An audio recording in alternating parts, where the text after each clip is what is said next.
Lord, this movie should have been called Maleficent Mistress of Shade, because the shade and disrespect in this movie was real, y'all.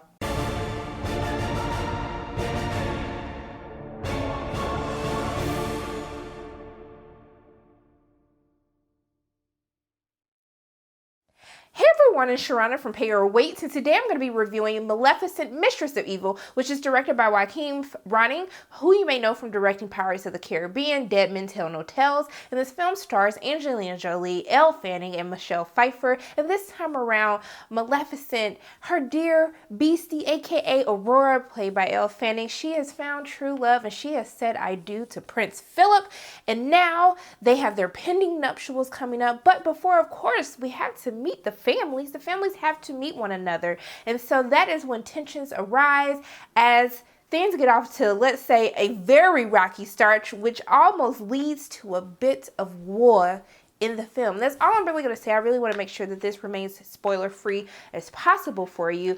So for those of you who are new to my channel, I tell you what I liked about the film, what I didn't like about the film, and should you pay or wait to see Maleficent Mistress of Evil in theaters. So going into what I liked about this movie would not be good without Angelina Jolie as Maleficent. She just did a fantastic job, as she did in the first one, but just how she delivers her lines, her movements as Maleficent, I was like, girl, you were born to play this character. And I really enjoyed her in this film, and she really gets to go through a lot of different sets of emotions, as you know, she's kind of going through this having to give her daughter away, and then also too, you know, still dealing with the skepticism that she has with humans as to whether or not they have their best interests at heart, or you know, how they choose to look at them in a bad way. And so we also get to see her learn a little bit more about where she comes from, which was really great to see in this film. But I just really enjoyed Angelina Jolie's performance. I thought she did a fantastic job. From how she looked, the makeup, she just looked absolutely enchanting, gorgeous, especially with the costumes that she has as well. And I guess going into that, while we're talking about costumes, that was another thing that I really enjoyed about this film. Really the visual effects, I'm sorry, something's in my eye, the visual effects, but also too how we get to really expand this world of the Moors. We get to see so much more of it than what we saw in the first film, because Maleficent was still dealing with her darkness. But I love the kind of the new characters. Pinto, like when you see Pinto, I love you so much. But yes, I love seeing the creatures. I love seeing how beautiful the color palettes are in the film. There's some uses of red that they have in the war scenes that is just so beautiful. I was like, I know that this is supposed to be war right now, but like, this is really pretty. Like, I know like pretty things are not happening on screen right now, but just how they use the red, the colors, the hues in this film, it's just so engaging to watch. But speaking of costumes, this is what I was talking about. The costume design in this film, especially with Maleficent's costumes, also too with Michelle Pfeiffer's as Queen Ingrid, and then also too when we get to learn a little bit more about where Maleficent comes from, I just thought that how they bring these different pieces of the world, these different fairies, these different humans, I just thought it looked so beautiful. And I want to give a shout out to Ellen Mirjanic, who also worked on TV shows such as The Nick. She also did the costume design for The Greatest Showman as well. I just thought that the costumes were so beautiful. I thought they just look so great on screen.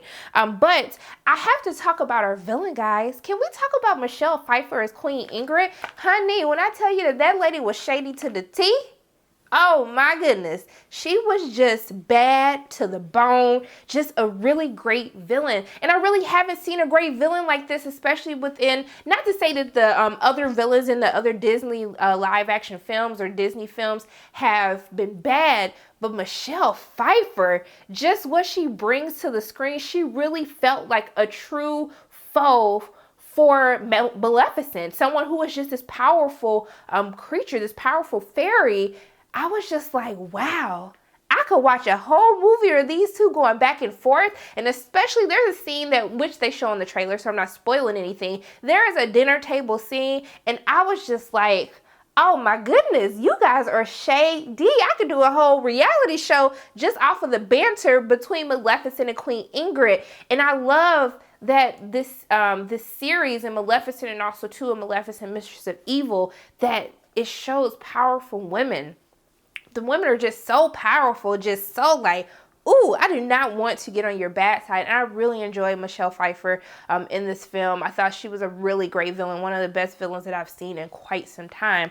But I also have to talk about the storyline. So this film is written by Michael Fitzgerald, Noah Harpster, and Lena Wolverton. And Micah and Noah, they're actually responsible for writing A Beautiful Day in a Neighborhood, which is another great film that I saw at TIFF, which is coming out later this year. But also to Linda, who you know from writing, helping write on The Lion King animated film, also to the animated Beauty and the Beast, the live action Beauty and the Beast screenplays for Alice Through the Looking Glass. She has worked on so much, and I really enjoyed this story. And the themes that Maleficent Mistress of Evil has to offer, talking about intolerance and accepting people for who they are, and trying to get to know people who are different from you, who look different from you, who can do different things than you, instead of passing judgment. I really love this theme that we see. And to be honest with you, it was hard for me to watch because I could really pick up on these underlying themes that are happening throughout the storyline, throughout the course of this film as an adult. But I think that it was done in a way, especially with the war and the violence,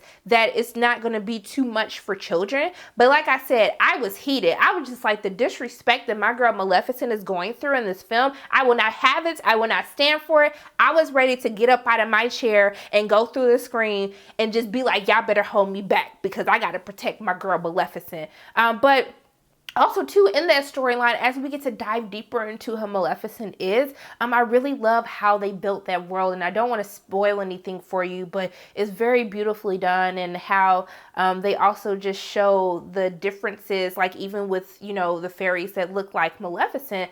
I just thought that it's just so great. It's just so great. The diversity of all the people in this world is just so beautiful to watch. I really enjoyed this film, you guys. If I really had to say anything that I had issues with, is I still want to see a little bit more from Elle Fanning, who plays Aurora. We get to see she's now the Queen of the Moors, as we saw at the end of the first Maleficent. But I wanted to see her have a little bit more to do. And she does towards the third act of the film, but I want to see her come into her own a little bit more. I know that this is Maleficent's story, but Aurora's character has a lot to do kind of with the sparking of the plot line that happens in this film. And also too, can y'all give Prince Philip something to do? This man ain't had nothing to do in the first Maleficent, now in this Maleficent. And we saw that there's a little change. We know that Brenton played Prince Philip in the first Maleficent, who you may know now as Nightwing on the DC Titans, which could have caused, there might have been some scheduling conflicts, but now they have Harris Dickinson, who plays Philip. I just felt like he really didn't have anything to do again. I said, I understood the first movie, but y'all need to give these kids something to do. They supposed to be the future. They are the next generation. Let's just have a little bit more from them. And then also to Chiwetel Ejiofor, who plays Connell in this film. I loved his character and I wanted to see so much more for him. I know this is not your movie either, but I just wanted to see a little bit more for him. And I thought that the chemistry between him and his character in Maleficent was just really great to see. And so I really wanted to just see more scenes from them, you know, together on screen. But, you know, it's Maleficent's movie. She did that anyway. I could watch Maleficent like any day. I really enjoyed this a lot more than what I thought I was going to. And I know that I complain about prequels and sequels, but I would watch a prequel just based off of, you know, Maleficent's, like where she comes from, like diving a little bit deeper into that backstory, even leading up to where we know that her parents leave her in the land of the Moors. I would pay to see that. I would definitely pay to see that. But since we're talking about what I would pay to see, what I would tell you to do with you and your coins for Maleficent Mistress of Evil, I would tell you to pay to see this film in theaters. I think that this is a great story that needs to be told for both children and adults. There's so much that you can get different perspectives, especially for me as an adult. This film, I was just like, this is just, whew, this was heavy for me, but I think that it was done in a beautiful way, and I think that kids will enjoy this as well. I think it will spark great conversations for parents to have with their children after walking out of Maleficent Mistress of Evil. I just really enjoyed this movie. I had so much fun watching this. I can't wait to see what you guys think. Are you going to go watch Maleficent Mistress of Evil? What were your thoughts on it? Please let me know in the comment section below. But that is my review on Maleficent Mistress of Evil. As always, my name is Sharana from Pay Your Weights, and if you like what you saw today, make sure you hit the like button, hit subscribe, share this video with your friends, and make sure you hit that notification bell. And I love you guys 3000. I'll see you soon.